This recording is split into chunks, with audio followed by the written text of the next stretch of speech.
Okay, good afternoon. So today we'll be looking at angles on parallel lines. So given this as our parallel line, the first parallel line, the second parallel line with a transversal, the line that cuts the two parallel lines. So this is the line that cuts the two parallel lines. So at this point, so let's indicate it, identify the point. So this point now and the other point.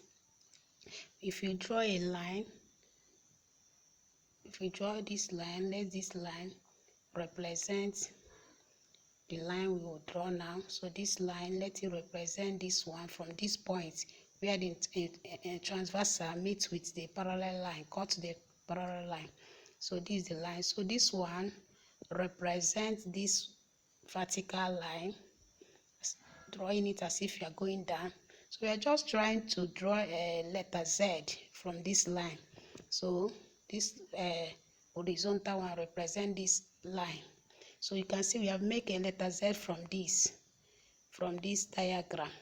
So what we want to show is that this angle that is here is equal to the angle that is inside here, and the same angle is equal to the angle here. So using your letter Z, you can easily identify alternate angles. So when you have a letter Z, the angle inside is equal to the one outside here. So they are equal. So assuming that here is A, that is A, the same A, and this angle there is B. So if here is also, so you see that A is equal to B by alternate. So this is what we mean. So anytime you're given a parallel line, always try to write or draw out a letter Z. A diagram that looks like letter Z can help you to identify your alternate angles. Okay, this is all for alternate angles. So the next one we have is when you have these angles.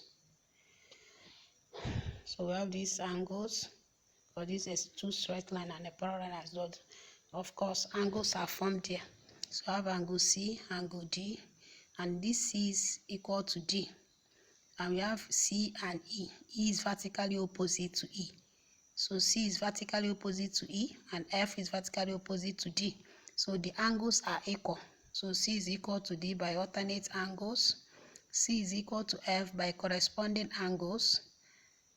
F is equal to D by vertically opposite angles, and F is equal to D. Vertically opposite angles is equal to E by vertically opposite angles. E is equal to D by corresponding angles. So these are the angles we are going to see whenever we are given parallel lines. So assuming we are given this as a question, we should find Y. So looking at this diagram, you can see that we have a joint. We have a line that looks like parallel line because of the arrow. So what we need to do is we need to reconstruct those lines, stretch them so that they will look as it's what is expected. So now we have reconstructed the lines, the parallel lines, with all these blue lines, blue tiny lines. We have used it to reconstruct the lines. So we are able to see that this 5Y is facing the angle down. So, and this has become, this is a parallel line, the first parallel line, and this become the transversal that cuts the two parallel lines. Now that we have reconstructed the lines, and this also at the center, the line at the center is also a transversal that cuts the two parallel lines.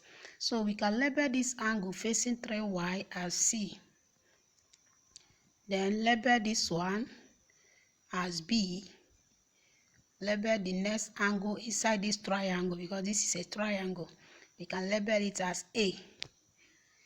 So now we have ABC in a triangle, and we can label the angle facing 5Y, angle 5Y, as D. So we need something that will connect us in order for us to find Y. So if you look at 5Y and D, you can see that D is equal to 5Y by vertically opposite angles. So let us look at it. D is equal to 5Y by vertically opposite angles.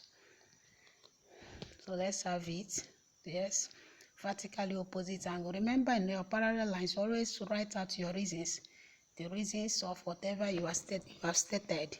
So this is vertically opposite angle D. So if you look at this transversal cutting these two parallel lines, you can see that it has formed a letter Z. And if you form a letter Z from the point where the transversal meets with the parallel lines, see that our alternate angle will become D and A. So A is equal to D or D is equal to A as alternate angles. So A equal to D and D equal to 5y. Remember that we already find D as 5y. So if A is equal to D, that means A is also 5y. So this is alternate angles. So now the next thing is, now that we have find A and we have find D, let's look at B and C. So first we'll look for C. C is vertically opposite to 3y. So C is 3y. Then we have established this. The next one is to find B. If you look at 136 and B, they're lying on a straight line, so we can add them up. Remember, they are supplementary. So B plus 136 is equal to 180 degrees. So the two angles are supplementary. Their sum add up to 180. So we can simplify this B plus 136 equal to 180 to get B, since it is simple. Is having one unknown. So we have finally seen that B equal to 44 degrees. So now that we have found B, we can now use the angle that we have found to inside this triangle. We can now add the sum of the angles inside this triangle to get other angles like B, C and A, since we have known B. So by sum of angles in a triangle, we have A plus B plus C equal to 180 degrees. So already we know that A is equal to D equal to 5y, and B is 44 degrees, while C is 3y by vertically opposite angle. So what we do is just we substitute. So where we see A, we call it 5y, then 5y plus 44 plus 3y equal to 180. So when we simplify this, we are going to have that y is 17 degrees. So we have finally find the value of y. So y is 17 degrees.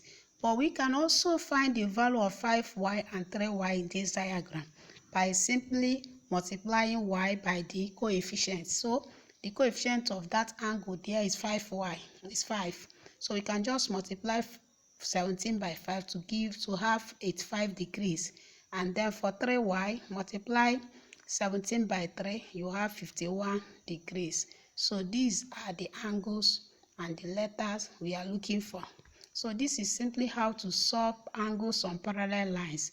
So we really need to know the theorems and have them offered. Thank you.